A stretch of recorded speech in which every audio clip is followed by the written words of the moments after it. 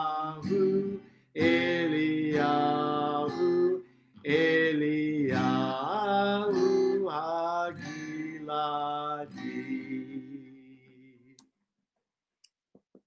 Shavuatov, Shavuatov, Shavuatov, Shavuatov, Shavuatov, Shavuatov, Shavuatov, Shavuatov, a good week, a week of peace. May gladness reign and joy increase. A good week, a week of peace. May gladness reign and joy increase. Shavua Tov, everyone. At this point, it is a pleasure to invite the chair of our Havdalah and Special Programs Committee, Abraham Tesser, to introduce our special program this evening. Hi, everyone. I'm Abraham Tesser. And tonight we have the privilege of hearing from two fabulous poets. Sabrina Orah works from home and homeschools her two boys. So perhaps it should be no surprise that motherhood and fairy tales inform her work. Misha Cahnmann-Taylor is professor of language and literacy and currently serves as Fulbright Ambassador Alum, speaking worldwide about the power of poetry and theater in teaching languages. Both our poets are prolific writers and both enjoy international acclaim. And I am proud to say they are both members of CCI. The work of poets often makes us feel that they have a special sensitivity to the world around us. They are often able to affect our senses, thoughts, and feelings with their words alone. Tonight, we're asking Misha and Sabrina to use their work to help us think about several issues. I'll raise an issue and ask one of our poets to address the issue using her own poetry or prose. I am also in the unenviable position of trying to manage time. So if I cut in with a prompt to speed up or finish, I hope our speakers will forgive me. I think this will be fun for them, and I'm sure it's going to be fun for us. So let's get started. Sabrina, in our Havdallah service, we have marked the end of the Sabbath and prayed for a good week. This week we celebrate Thanksgiving, and there's much to be grateful for. But the pandemic changes things. It casts a pall. Does your work reflect or confront this kind of mixed bag that is so often the stuff of life? Thank you. That's just such a beautiful question. And I've been thinking about this so much, this idea of brokenness as also a kind of light, which I feel like in Judaism, we know very well, brokenness as a kind of light. And there's a phase in Jewish mysticism called Tzimtzum, which I've been thinking about a lot these days, which is basically in order for God to affect creation, God needs to depart from the world. In order for the world to come into being, God needs to depart from the world. But right before God departs from the world, God stuffs God's light into these vessels, but the vessels break and shatter and light is scattered everywhere. And we're sort of like in the realm of all of this broken light, which feels very palpable these days. And I'm just going to read just 2 pages of the beginning of an essay I wrote about brokenness as a kind of possible light. It's called You Break It, We Fix It, and I'll just read the first 2 pages. I am inside, you break it, we fix it, holding my son's shattered iPad. Hello, I call out, no one answers. The counter glows white and the walls are empty. Hello, hello. I wait a few minutes before calling out again. 1 minute, says a raspy voice from the back of the store. Hope swells in my chest. Here we comes, we will fix it. A man in rumpled clothes emerges. I put the shattered iPad on the counter. Don't put it there, we says. I quickly lift it off the counter. We sprays sanitizer on the spot I touched and wipes it dry with a paper towel. I hold up the broken screen so we can see it, and a little shard of glass drops to the floor with a plink. Yeah, no, we says. Yeah, no, what? I ask. We says the soldering work required would cost more than a new iPad. We says it would take weeks, possibly months. To be sure, we asks me to read the serial number off the back of the iPad. I read the numbers and we silently types them into a computer. Yeah, we says, it isn't worth it. I just stand there. But if I break it, it says we fix it. I point to the sign that is the name of the store. Even if we has to send it far, far away, even if it takes the handiwork of 100 mothers with long white beards and God inside their fingertips, we should fix it. We promised. Even if all we ever do is just try to fix it, we should try. But the man is gone. He has already disappeared into the back of the store. The next week, I return to You Break It, We Fix It with a whole entire country. It's heavy, but I managed to carry it through the parking lot, leaving behind a trail of seeds and the crisp scent of democracy and something that smells like blood or dirt. Across it is a growing crack. A child too young to be alone is out in front holding a broken country too. Store's gone out of business, says the child. I shift the country to one arm and try to peer in, but it's shuttered and dark. Told you, says the child. Out of business, I text my husband. You Break It, We Fix It is closed. I've come here for nothing again. When I look up, the whole parking lot is full of children holding countries. Is this You Break It, We Fix It, they ask. It once was, says the first child, but now it's closed. The children hold their countries closer like a doll or an animal. I want to drive them all home, but they're all holding countries and there are far too many of them. I'm sorry, I say too quietly for any of the children to hear. I don't ask them where their mothers are or how they got here or how they will get home. Instead, I walk quickly back to my car. A little shard of glass falls out of my country with a plink. I pick the shard up and hold it to the sunlight. A rainbow just for a second falls over the children. Plink, plink, plink. Shards of glass are falling out of the children's countries too. It sounds like an ice storm, but the sky is blue and the children are dry as bones. I don't want to stay to see what happens next. I drive away. I leave the children cradling their broken countries. I have no idea where any of them live or how to fix anything or what to do with the shard of glass.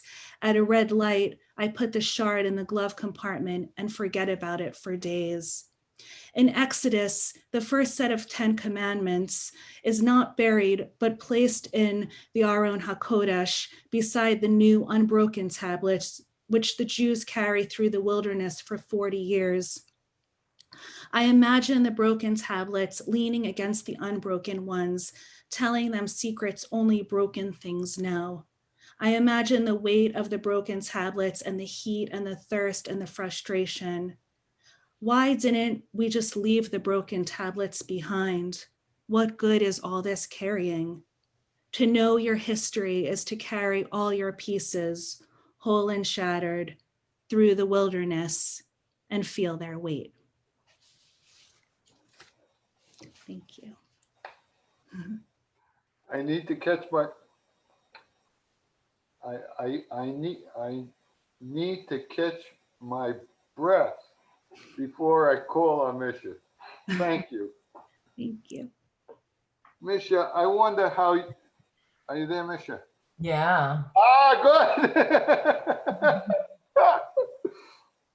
I wonder how your work addresses the way we should understand or come to grips with the kind of widespread adversity associated with COVID, even on Thanksgiving, as we consciously celebrate the things for which we are grateful. Wow. Yeah, I'm still sitting with the broken pieces. Oh my God, Sabrina, I am so I feel so lucky to share a stage with this goddess of literature that we live among. And Abe is such a talented artist, so I just am happy to be here. COVID for me has started a new seeing. All the lockdown and the restrictions has helped me see my backyard differently, my community differently, and of course the confluence of the ecological and health disaster and the Black Lives Matter movement and the brutality of the police coming to light in our government. There's just so many juxtapositions happening. And right before COVID, I had the opportunity to go to Georgia Tech, where they have a wonderful poetry program. And I got to hear from a poet named Kaveh Akbar, and he did a presentation on Kulichev. And so because it's maybe a little much to grasp, I put some images in as sort of footholds for you to see as I read this complicated poem for the first time out loud. It's in 5 parts. And I think it speaks to the contradictions and the tensions of this time. It's a new poem. Kulichev Effect 2020. 1. Kulichev's theory proved that a film is just the juxtaposition of 2 shots sewn together to create emotions and manipulate the audience's reaction to each of them. A face flashed to the snowstorm's urgent joy in Georgia. Each snowman, brown and ashy, lingered on 2 green January lawns. One's red camellia eyes and buttons bled a petal skirt at its feet. What else could a snowman do when stuck in mud? Same as green lawns when there's no snowmen. Same as schools later in March when there's no bodies, more or less the color of cloud, coffee, earth, egg. Wait for things to change. 2. We are ready to adapt, and we are ready to do whatever we have to do as the disease spreads, if it spreads. Trump, March 2020. If, when, never simple, simpleton says we can't we our way home. Stop seeing a mirror in rear view mirrors where persons in charge are taking care of taking care. Of what does a face know? Depends if that face looks back to see those in history's backseat look all the same. 3. The discovery stunned me, Kulichev wrote. So convinced was I of the enormous power of montage. Like a mother goose looks back, the poets too review what or who could be missing. The internet makes the search easy to see whiteness next to my own recent writing about we. Flash further back to pay attention. How reading Wallace Stevens changes once I learn he asked, "Who's the coon?" upon seeing a photo of his book award nominator, Gwendolyn Brooks, in 1952. How like the snowman in his poem to extol a mind of winter and miss the distant glitter, too white to think of any misery in the sound of the wind. 4. When Hiroshima was destroyed by the atomic bomb in 1945, it is said the first living thing to emerge from the blasted landscape was a matsutake mushroom. Anna Tsing. Oops, sorry. Who I'm next to makes a difference in July when picking chanterelle mushrooms. My friend getting a PhD in science education harvests golden spores closer to the trail. Her brown skin blends with the forest, and she is less afraid of spiders. It can take decades for a colony to produce enough fruiting bodies for a taco. It's taken us 7 months to plan this date on loose soil. It took less than 30 seconds for a grumbling white man to destroy our joy. Entangled in webs, he shouted at her first. "You're ruining the mushrooms," he yelled. He'd seen more of us out there, unlawful thieves on state property. This bringer of snow, an otherwise melting day. I saw terror in my friend's eyes. I'd brought us there, supposed myself a guide. 5. Kuleshov edited a close-up of an expressionless man, Tsarist silent film actor Ivan Moschkin. The black and white man, not smiling, not unsmiling, with 3 alternate endings. What I'm saying is all an experiment against what's already been said. The man's white, the man's doing well depending on what he's next to. A coffin, a bowl of soup, another woman, white, naked on a divan. Sorrow, hunger, lust. Depending on the experiment, we hear the urgent sound rising from empty bleachers as wind. Bravo. Bravo.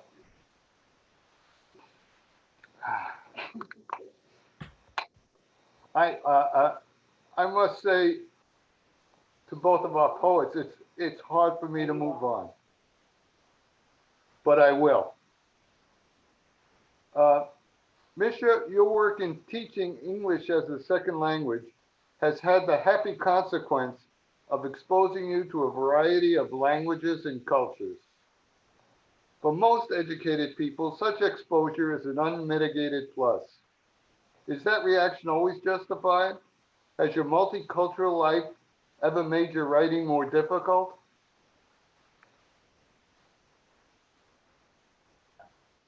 Yes. I think it's the more languages, the better. I think not everything difficult is a bonus in the arts. Any struggle, any trial, if you have the arts to filter it, it makes it richer. And it's I recently had an experience which is so marvelous and strange, where a woman in Germany is doing her PhD on the choice to flee or the forced exile from Germany of people in Munich. And my family was one of the 4 families of her dissertation focus. And I didn't know that my family had left Germany right before Kristallnacht. And so thus is the government of the German government sees that as the choice to leave Germany, and thus none of the compensations come, all the things that they're doing. But there is an effort to put a plaque on my family home in Munich. And it got me thinking about language. I have a very good friend at UGA who teaches German. And I ask her how much she teaches about the Holocaust. How do you teach a language that's so riddled with complexity and terror, and how do the ancestors grapple with the languages of their oppressor? So I'm going to just share this screen because sometimes I find poems are hard to hear one time. And this is a new poem. It's just published in a journal called Vox Populi, and I'm really excited about that. It's called Gesundheit. The way this strange non-English wish commuted in a grandmother's Yiddish mouth, sei gesund, upon leave taking, go in good health, or with an edge, oh, you think selling those combs to your friends will make you rich? Sei gesund. Good health to you. Implicitly, you fool. Hear these queer syllables confusing zay for gay, laughing when the old lady takes a zip of her coke. So foreign, like the old man so thick with meanness, his father Sigwart on the wall, with great aunts and uncles. Who got out? It's a risk to say anything these days. A club of greedy orders filling filthy, peppery mouths. Even noodle, that simple word away from death, sounded authentic in foreign language class where they memorized declension charts, including die, to know who is doing what to whom.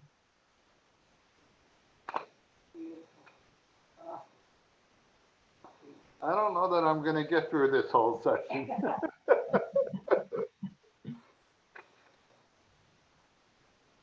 Sabrina, I'd like to ask you something that's particular to your work. Your recent work is liberally salted with allusions to fairy tales. Those allusions help to illustrate the kind of impossible, or at least ironic situations we often find ourselves in. Can you comment on your interest in fairy tales and how they drive or facilitate your work? I just want to say, Misha, I just absolutely love everything you just read. It was so beautiful. And I love how you mix like the ha-ha always with the horror, which I think is a mark of some very good writing and good Jewish writing too. But in terms of fairy tales, I think, you know, what happened was that I started finding that I could find these figures in fairy tales to hold on to, almost like these little life rafts, so that I can tell the stories that I was otherwise feeling like I couldn't tell. So I would, you know, I had been wanting for a long time to write about being a stepmother, and I couldn't write about it until like I had the evil stepmother of fairy tales beside me. And there's something about being beside that evil stepmother that gave me the guts to sort of explore. And I have felt often that there's something about fairy tales, and I feel this also with the Torah, and I think there's a lot, you know, a lot of overlap in not only in terms of sort of like miracles and journeys, but there's a lot of overlap in terms of these sort of stories that act as a kind of like manna, you know, like a kind of bread, and you can eat them and get the taste you need from them. So I'm going to read just the first 2 pages of another essay I wrote called Sorry, Peter Pan, We're Over You, about my son wanting to dress up as Peter Pan for Halloween, and then at the last minute changing his costume and sort of having that moment as a mother of being like, oh no, now what, here we go, but also the complexity of what he wanted to end up dressing up as and what he wanted to leave behind. So I'll just read the first 2 pages. On the day before Halloween, my son's teacher tells me with the seriousness of a funeral director that Noah has decided he does not want to be Peter Pan after all. Noah stands close beside her and he is dead serious too, as if after she breaks the news, he will be the one to show me the pine box where Peter Pan now sleeps. The furrow in Noah's brow deepens, and I imagine planting in it ranunculus, heliotrope, chrysanthemum, flowers we can pick to take with us when we pay our respects to the boy he has chosen not to be. His teacher speaks in a hush. He's decided instead, she says. Shit, I think. Unlike Wendy Darling, who can sew shadows onto the foot of a boy who will never grow up, I can't sew. But weeks before, I had ordered the whole costume from Etsy, the green felt hat, the quiver and arrows, the tunic, the brown sash, the green tights, and now, at the last minute, a costume change. Instead, she says, oh God, what I think. Instead, she says, her voice growing dim, he would like to be Martin Luther King Jr. I can't say no. I mean, I could say no, but then I would be the mother who told her son who wanted to be Martin Luther King Jr. that he must be Peter Pan instead. What am I supposed to say? You can't be Martin Luther King Jr. I already bought the green tights.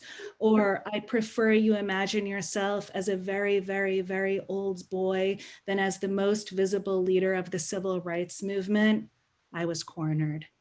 It was already 3 o'clock. I needed a black suit. I could draw the mustache on with eyeliner. I needed black shoes, a white button-down shirt. I dropped Noah home and ran off to Target.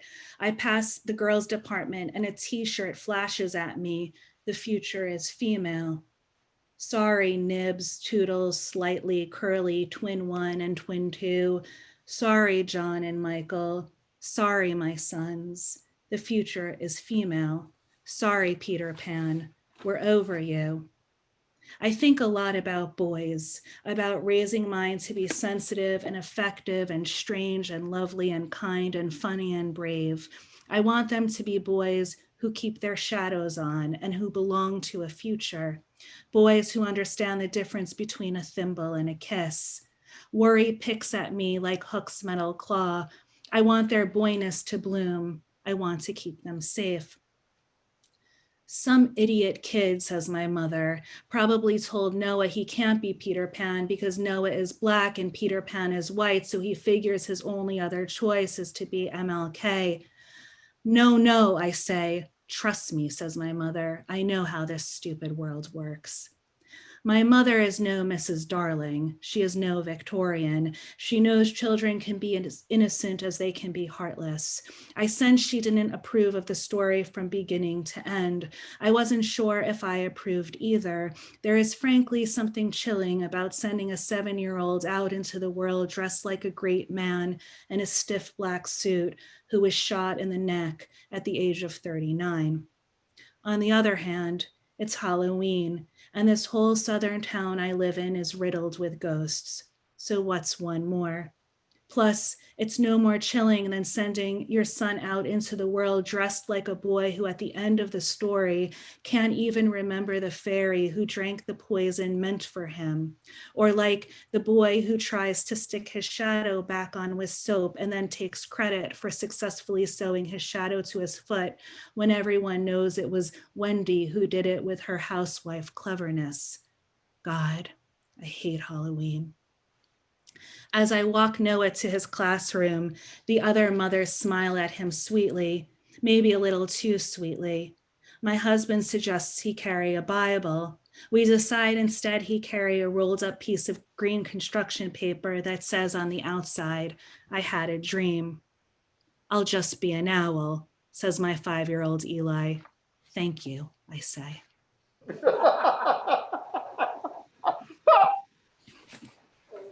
Bravo.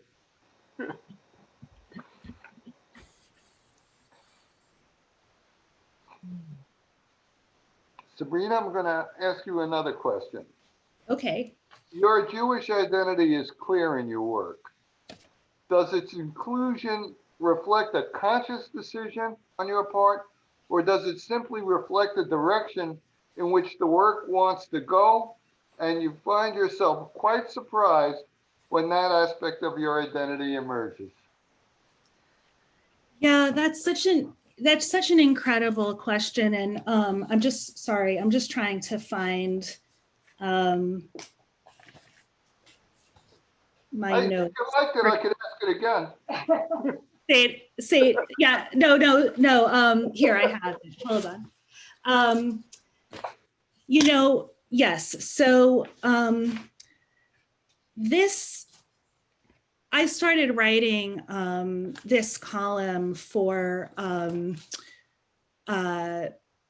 the Paris Review, and I had started writing it. I had actually originally, and it was all this column. It was all the essays were on fairy tales and motherhood, but the essay actually really started with with an essay that I wrote about Bruno Schmaltz, and the essay was very much about this Polish writer, Bruno Schmaltz, who had lived in Drohobych in Poland and had been killed during the Holocaust. And as a way for him to sort of keep himself alive, he had painted these fairy tales, these fairy tale images onto the walls of this SS officer's child's bedroom. And years and years and years later, these two Polish filmmakers went looking for these fairy tale images, for these fairy tale frescoes, and actually ended up finding them, came to this woman's house, and found this woman comes to the door, and she's completely, she has these thick glasses on, and she's practically like entirely blind, and she's living in this sort of poverty and misery, and she lets these filmmakers in, and you can see in this film this moment where these fairy tales start peering out from behind this whitewash, and it was in that moment where I thought to myself, that's what I want to do as a writer. Like, I want that kind of like collision of the past and the present. I want to, I'm Judaism is both like, my past, my present, and my future in many ways. Like, it is a kind of like collision of images that I'm often like sorting through, that helps kind of guide me through the world, even as it feels as though I'm wading through way more questions than I'm ever wading through answers. But I do really believe in sort of like the collision of the ancient and the future. There's this line by Carlos Levy that goes, the future has an ancient heart, and for me, the sort of the ancient traditions like help guide my heart into a future that for me feels, it's scary and mysterious and dangerous but also exciting. And so I'm just going to read, let's see.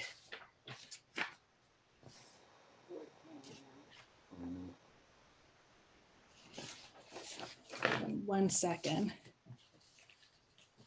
Sorry, I thought I was more organized, and then.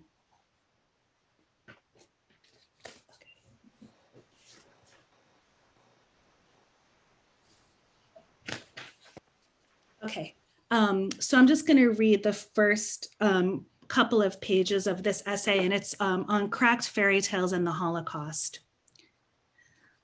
I wake up early so I can get to Yad Vashem, the Holocaust Museum, by 8 o'clock when it opens. I am in Jerusalem with my family, and I have only 1 hour because we are scheduled to go to the Kotel, where it will be so crowded that I will never get close enough to slip my prayer into the wall's ancient cracks. It is Passover. Everyone is rushing the wall as if God were impatient or actually there, and if they're then not there for long. Squeezed between too many bodies, I give up, walk back and wait for my husband and my sons to emerge from the men's section with better luck. A week later, when I get home, I will leave my prayer inside a Hebrew copy of Bruno Schmaltz's The Strait of Crocodiles, also a holy ruin, a temple. Like most prayers, my prayer is for health. My son, Eli, who is 4 at the time, tells me that since I didn't get my prayer to the wall, it will never come true. And so I imagine a long, imminent plague, pleurisy and lice and fevers and damp bed sheets and thick rashes. But for now, it is 8 o'clock and I have only 1 hour. I leave my children with my husband because my children are too young to go to a Holocaust museum. We are all too young. We are all too old. When I get to Yad Vashem, I'm surprised I can just walk through the door without first swimming across a river of sour milk. What I've come to the Holocaust Museum to see are fairy tales, specifically the fairy tales that the Polish writer Bruno Schmaltz painted on the walls of a boy's nursery. The boy was the son of a Gestapo officer, Felix Landau, who offered Bruno Schmaltz protection in exchange for his art. I wonder what it smelled like in that bedroom as he painted: onions, blood, newspaper, fresh laundry. Shortly after the mural was complete, Karl Gunther, also a Nazi, shot and killed Bruno Schmaltz, who was walking home with a loaf of bread. This was 1942 in Drohobych, then part of Poland. The paintings are of Cinderella and Snow White, several shadowy figures, including 2 dwarves and a horse-drawn carriage. After the Holocaust, the figures receded like the dead, were painted over, and then were discovered again in 2001 by the documentary filmmaker Benjamin Geisler and his father.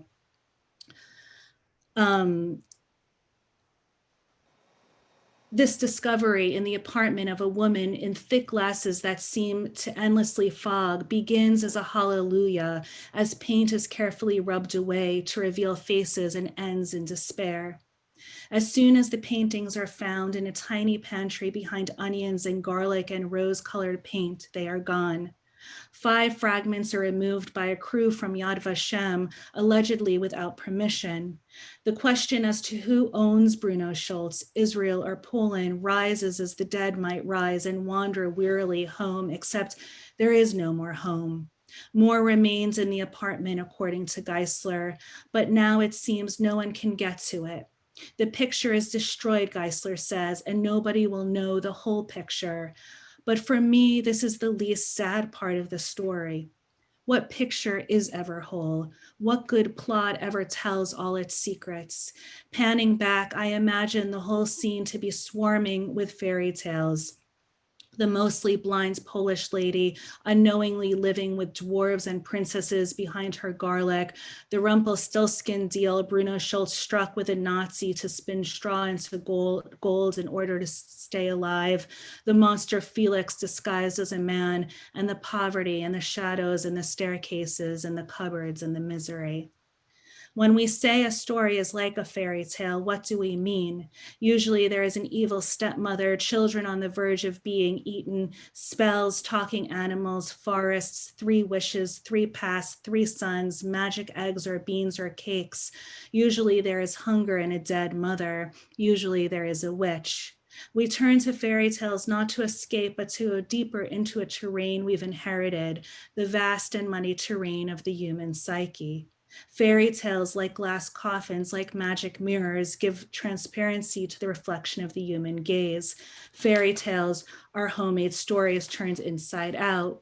You can see the threads, the stitching line, the seams. Sometimes a needle is still attached to a loose thread hanging. My mother pricked me once on the pinky with the needle. It's so you never tell a lie, she says. I hate liars. What about this story, I ask, about you pricking me with a needle on my pinky so that I never tell a lie? Isn't that a lie? There is a big difference between deceit, she explained, and using what is unreal to get to something even realer. And I'll stop there. Marvelous, just marvelous. Misha? Your Jewish identity is also clear in your work. How would you riff on a question of your identity as a Jewish poet? So, oh God, I'm still thinking about Yad Vashem and having an hour there. Sorry. How do you do, like, oh, I want to go back and see, I missed that exhibit. Anyway, Judaism is so fundamental to my work, and I didn't think so when I started as a poet. I was fascinated by my route to learning Spanish, and I have a book called Imperfect Tense about other people, other Americans trying to learn Spanish, and I really have come increasingly aware of how much seeking comfort in my own exile is about connecting to another language of exile. That Spanish is, for me, has been a kind of seeking that I didn't feel I was able to have as a child and a young adult to Judaism, but I'm finding that comfort now. And one thing that strikes me as particularly Jewish is humor. And it wasn't, it was so wonderful when I went to Tel Aviv and I went to the Museum of Israel, I think it's called, I can't remember, but they have an exhibit there in 2017 on comedians and how they had a statistic that 75% of the comedians in the 70s in the US were Jewish. And I think a lot of times we find comedy a place of solace and repair. So I have 2 or 3 poems I'll read. I know we're coming to the end of time, but I'll start with this one. It's brand new. And I told my dad if he was here that he needed to know that not everything is true in poetry. So I'm telling you that because there's a lot of imagination and fiction. And so if he were here, which he's not, I would say, Dad, just go with it. So this is from a wedding I went to in Israel. It's not a bar mitzvah or bat mitzvah, but it has that sense of that elegance and grandeur of the like numerous tables, you know. My father met Jeff Goldblum at his second cousin's son's bar mitzvah. Rioting his laugh from table 7 to table 48, then mingling, as my father tells it, at the dessert table, where white and blue chocolate dipped pretzels spelled the kid's name, and where you could dip light blue marshmallows into a white chocolate fountain, holding onto toothpicks topped with paper Israeli flags. No expense spared that night, connecting my father to someone famous for whom he was once mistaken in 1986, just after The Fly. And now a show with his own name, The World According to Jeff Goldblum. Like all the greats, Seinfeld, Jack Benny, Dick Van Dyke, not a Jew, but close to Reiner, whom my father says really made the show. He thinks his father saw Reiner with Jerry Stiller getting into a cab before Jerry and Ann had been. These sightings like winning horses, and their retelling like family. These underdogs who, like him, could map back to spit or fists, watered down chicken soup, and mean fathers. They could be distantly related, once removed, but close enough to see puffs of their breath in the cold. So that's my version of Judar, you know, that Jewish geography. It's so something, isn't it, that we want to be connected to people that are famous. And I think there's something about our mortality and our minority identity. We hunger to be known. And my dad really, really loves that kind of stuff. So this poem came from that museum. This is part of the exhibit. I'm here with my aunt who lives in Tel Aviv. And this was one part of the exhibit. And I wrestle with my own Judaism, that I'm not Jewish enough, maybe. I didn't marry, you know, I'm a mixed marriage. I don't go to the Friday services a lot. Sorry, I mean to raise a good Jewish children. But I just keep wondering, like, what do I have to do to be You're more doing just fine, Misha. You're yeah, doing so, you know, I have these Orthodox cousins, and So I'm always asking, am I really that? I'm not just asking that, but people have asked me. I don't know if that has happened to you guys, but one of my colleagues once said, you're not really that Jewish. And it got me thinking, am I really that Jewish? I'm melting like the last of the Goldbergs. I'm married to a gentle Gentile, putting up Christmas lights, humming, die, die, die, die, die, die, die, die, with bacon in my mouth. The best, truth. If by Jewish you mean as gefilte fish after the second wine cup, or as zaftig as the balls in your soup, then ken, nachon, gay gesunter hate. I'm as Jewish as a shtetl of desserts on a bar mitzvah tray, exploding as forgotten challah dough in the refrigerator. I've toured more Catholic churches than most Marys. So when I write Jewish, I do it in English. I bargain for it, 2 for 1. I complain 2 hot soup, then ask for a discount with ice cubes. I'd say yes, but have you spoken to my dead grandmother? She'd say I forgot to kiss the mezuzah, how I grabbed handfuls of tortilla chips on Passover. Leavened, unleavened, what's the big difference if we're all eating crackers, no? One of me stockings like yeshiva wives, ankles the color of mud, boiling chickens until scum rises, changing 10 babies' diapers. One of me snaps Scotch tape to wrap Christmas presents. Easy to avoid this question if you live in Manhattan, but I'm the northern spotted owl of Jews in Georgia. I remember my uncle's funeral in one of those cold cities where everyone clucks oi. Only the hired rabbi knew the Hebrew morning prayer. Not that I don't itch a little in those foreign words, but I'm shoving my children's head into them as if Hebrew school were one long turtleneck sweater. I'm worried about us. I'm worried about how cool it is to be nothing, to ride on the long elevator ascent to nihilism without anything to nosh on.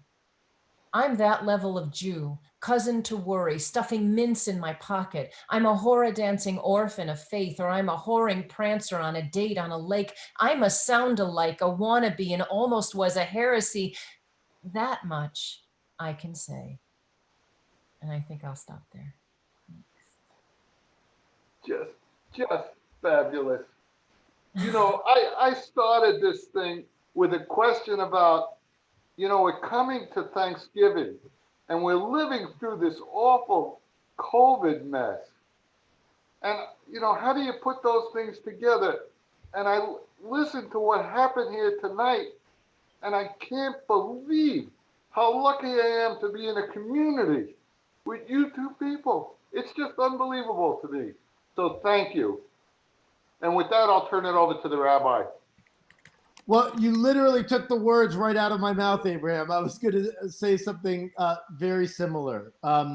We are so blessed to live in a community with such talented people. And I want to acknowledge that that includes you, Abraham.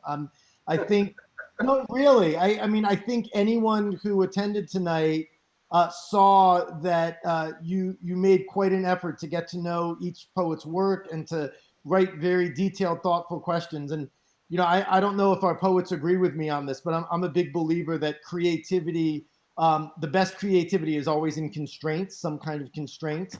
And I certainly appreciated the constrained questions to allow glimpses of that amazing creativity. I always like, if possible, for people to have a follow-up for something. And as both of you were speaking, and Sabrina and Misha, I don't know if you're familiar with this film, The Tribe. Are either of you familiar with that, about the Barbie doll? No. Okay, so I'm going to send a link to the congregation.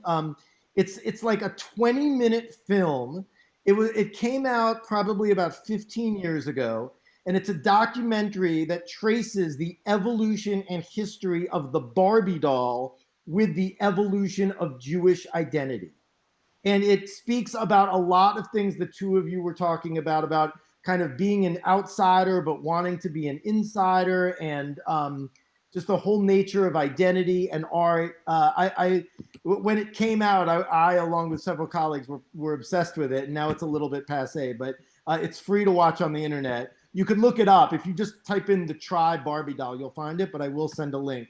My second announcement is, I know this is short notice. I had been waiting for it and got it today. Many of you are aware that in past years, we've been part of an interfaith Thanksgiving service that is tomorrow at 4 o'clock. Our choir actually has a song in it. It was pre-recorded, as is most of the service. Immediately following, I wanted to wait till after Shabbat, but very shortly, in a few minutes, I'll be sending an email with that information, as well as a follow-up with the link to the Barbie film, The Tribe. But again, I really want to express on behalf of all of us, and I'll let everyone unmute in a minute, and we can all schmooze for a moment, but just deep felt gratitude to Sabrina and Misha, not only for sharing your expertise and intelligence, but part of yourselves. I mean, we all know that art is vulnerability to a certain extent, and it's so appreciated that you shared those parts with us. So Yasher Koach, and thank you again. And if anyone wants to unmute themselves and say Shavua Tov or words to Misha and Thank you so Sabrina. much. This was wonderful, just wonderful. You guys are a blessing, really. This was the best evening. Thank you. It's so good to see whole faces. I miss whole faces. Thank you so very much. This was just, very deep and a lot of fun too. And just to get to see you women do this with us is a blessing. Thank you. So fun. Thank you, Helene.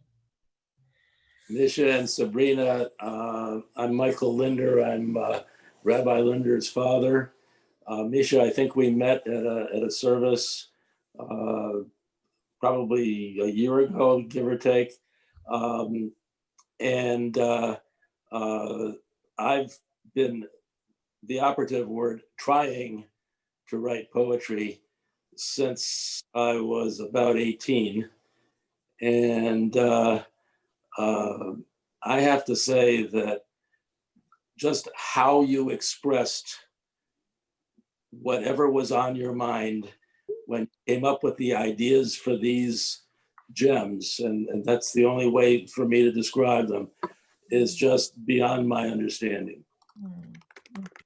Thank you both. As I shared this with my family, and I have a cousin in Orlando, and she shared it with her Jewish community in Orlando, and someone she's very close to knows Lois. So it was so funny. The Jewish GIs were like, do you know Rabbi Eric Linder, who's Lois's son, is the rabbi? And I was like, oh my God, it's such a small world. Right. Suja Dusa was next door to our son, Eric, in kindergarten. Sabrina, I don't know if I ever told you this, but a close friend of mine from Omaha, a few of you met him. He actually was my last visit before COVID. He came to Athens for a weekend.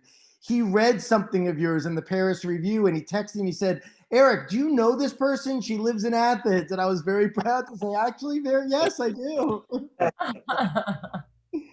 It's a wonderful small world sometimes. I know. Yes, indeed.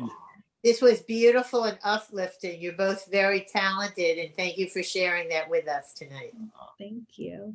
So amazing. Sabrina, are these essays in a book coming out? Are they So, already? Yeah. So if you want, I can actually link to the to my column in the chat if you want. They're all, except for the Bruno Schultz essay, which is also on Paris Review. They're all on the Paris Review site, but they will be a book called Happily, a collection of essays on fairy tales and motherhood. So it's due in a few months. So I don't have a publication date yet, but it will soon be a book. So yeah. And I can link, if you guys want, in the chat, the hold on, let's see. And Misha spoke of her Jewish identity. Her son is having a bar mitzvah in just a few months. So Yeah. another thing to Wow. celebrate. February 13th. Everybody come. It's going to be a Zoom party. Awesome. Awesome. All the noshes on me. Thank you so much. I could identify and understand, and you touched me. Thank you very much. Oh, thank you. Remember to cook the salmon.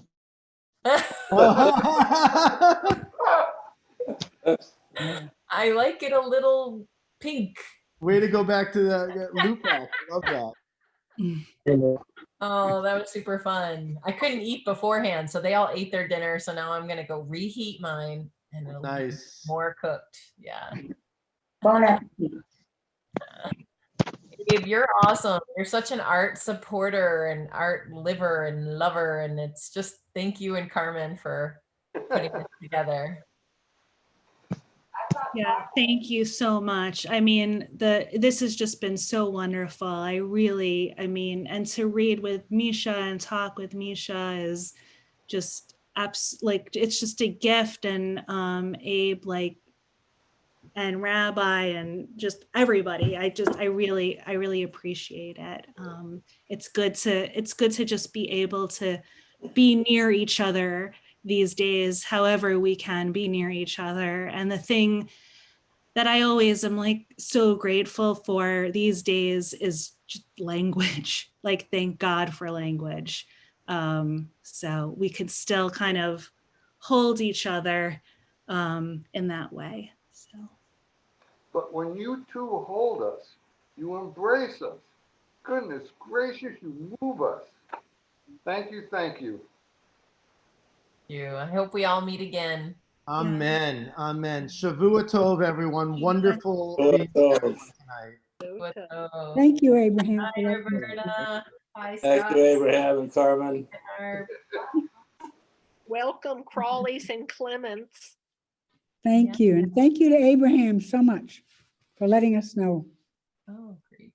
Bye. It's a pleasure to have you here. And I should acknowledge that it's not Abraham, it's a committee, and the committee is of six person. So I will convey your good wishes to everyone. And thank you, poets, and thank you for the invitation. Thank you, poets. Laila Tov, everyone. Have a wonderful night and rest of the weekend.